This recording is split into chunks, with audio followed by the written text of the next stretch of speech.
Hello everyone, I'm going to discuss the answers of section D. These are the questions of the year 2023. Section D has 4 questions. Each question carries 5 marks. Let us start. If there are 5 marks questions, then you should write at least 4 or 5 points. I'm going to discuss the 30th uh, I'm going to discuss the 30th question. Analyze the implications of the First World War on the economic and political situation of India. There are options in each question.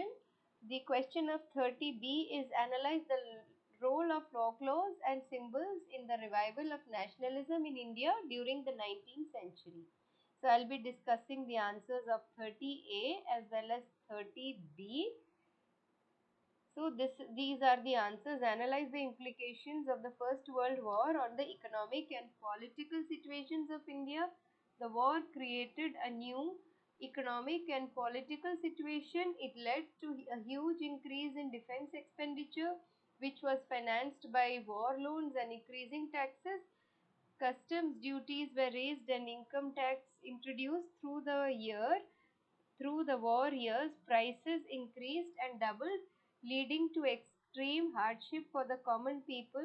Villages were called upon to supply soldiers, and forced recruitment in rural areas caused widespread anger.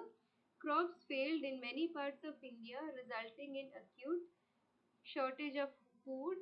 This was accompanied by influenza epidemic. Millions of people perished as a result of famines and the epidemic.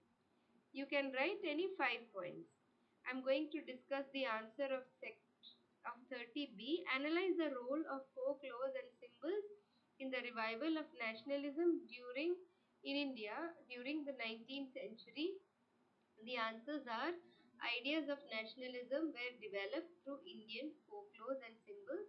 Nationalists began recording folk tales sung by bards and legends. It felt there were a need to preserve folk tradition in order to discover one's national identity and restore a sense of pride in one's past.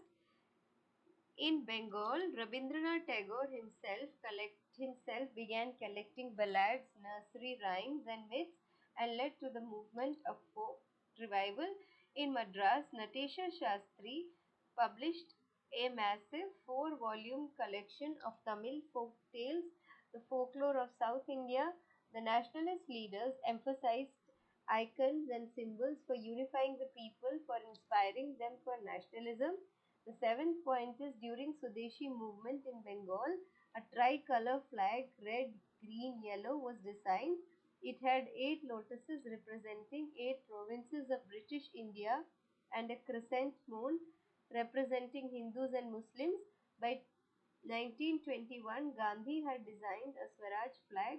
It had tricolor, red, green, white, and had a spinning wheel in the center representing the Gandhian ideal of self help. You are supposed to write any 5 points. Now I am going to discuss the answers of 31A and 31B. There is an option between 31A and 31B. The question 31A is as follows: efficient means of transport are prerequisite for fast development, justify the statement. And the question of 30B is: roadways have an edge over railways, justify the statement.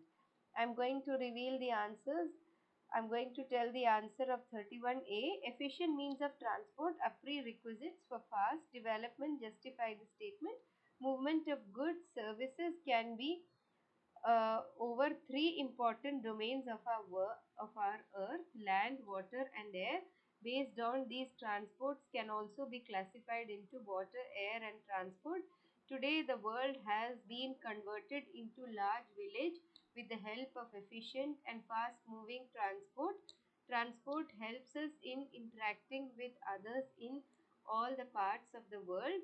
Transport, like railways, help us in conducting various activities like business, sightseeing, pilgrimage, and transportation of goods over longer distances. Pipelines are used for transporting crude oil and natural gas to refineries and factories. Water provides the cheapest means of transport and is useful for international trade. Seventh one is air transport provides the fastest, most comfortable mode of transport. You are supposed to write any 5 points. Now I am going to discuss the answer of 30B. Roadways have an edge over railways. Justify the statement. Construction cost of roads is much lower than that of railways. Roads can traverse comparatively more dissected and undulating topography. Roads can negotiate higher gradient of slopes and such as transverse mountains such as Himalayas.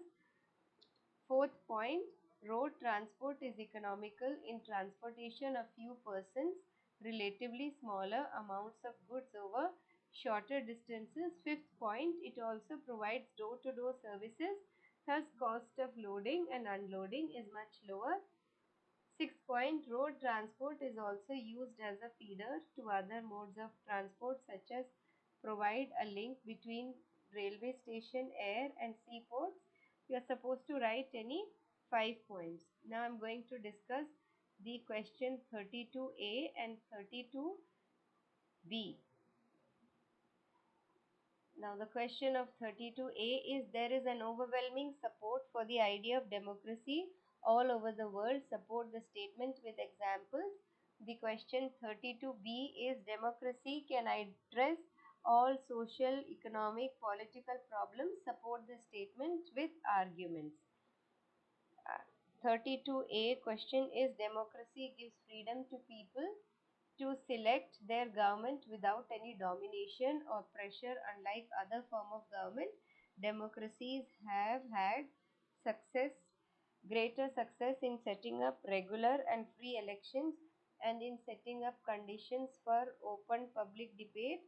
Democratic government develops mechanism for citizens to hold government accountable and mechanism for citizens to take part in decision making.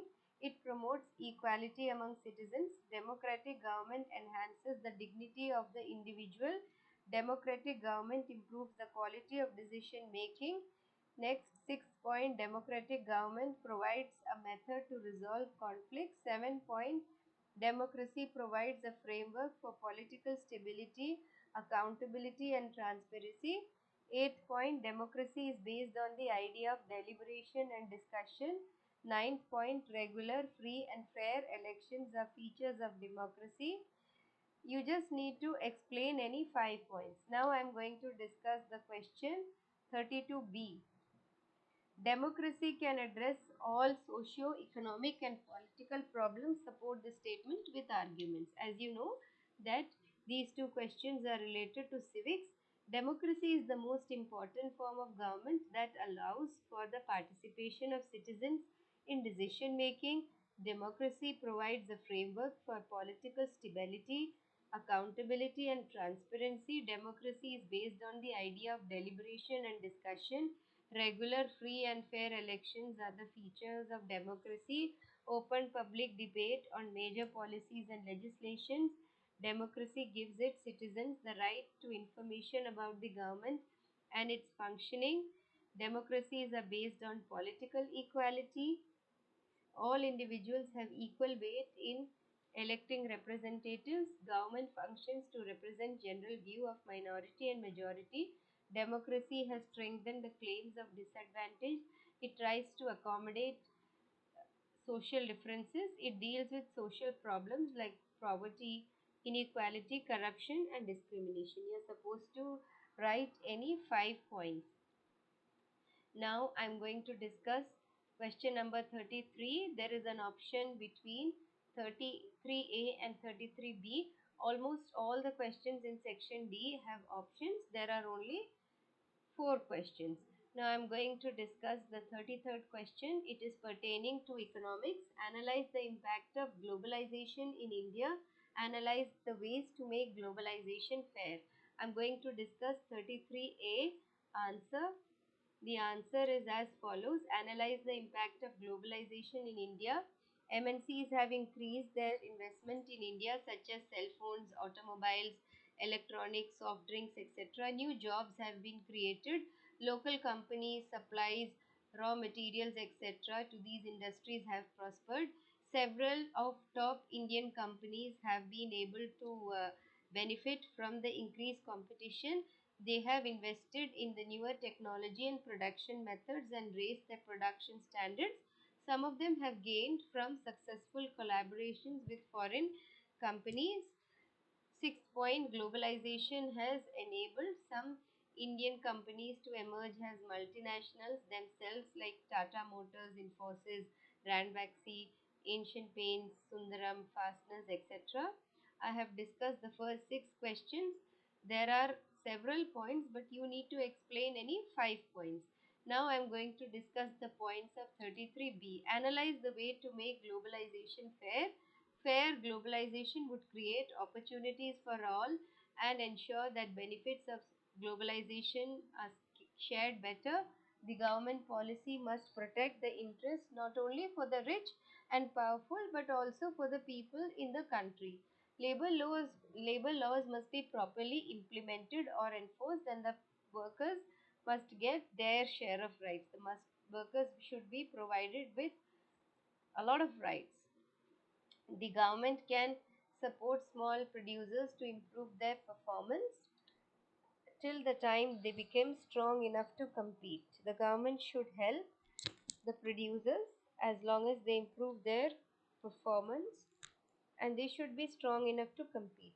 Now I'm going to discuss the fifth point. If necessary, the government can use trade and investment and barriers. It can negotiate at WTO for fairer rules. You are supposed to write only 5 points. If the questions are asked for 5 marks, then 5 points are enough. There will be numerous points. You don't have to write all the points, as I already revealed earlier that as per the marks you have to write the points. Make sure that you get enough time to attempt all the questions. I hope you have understood all the answers. We will meet in the next video. I will be discussing the answers of section E. Section E is the easiest section of the social examination. Section E comprises of case-based questions I'll be discussing in the next class. I hope you understood how you're supposed to write the points. Thank you so much. We will meet in the next video. Until then, goodbye. Please go through all the 5 or 6 years question papers thoroughly.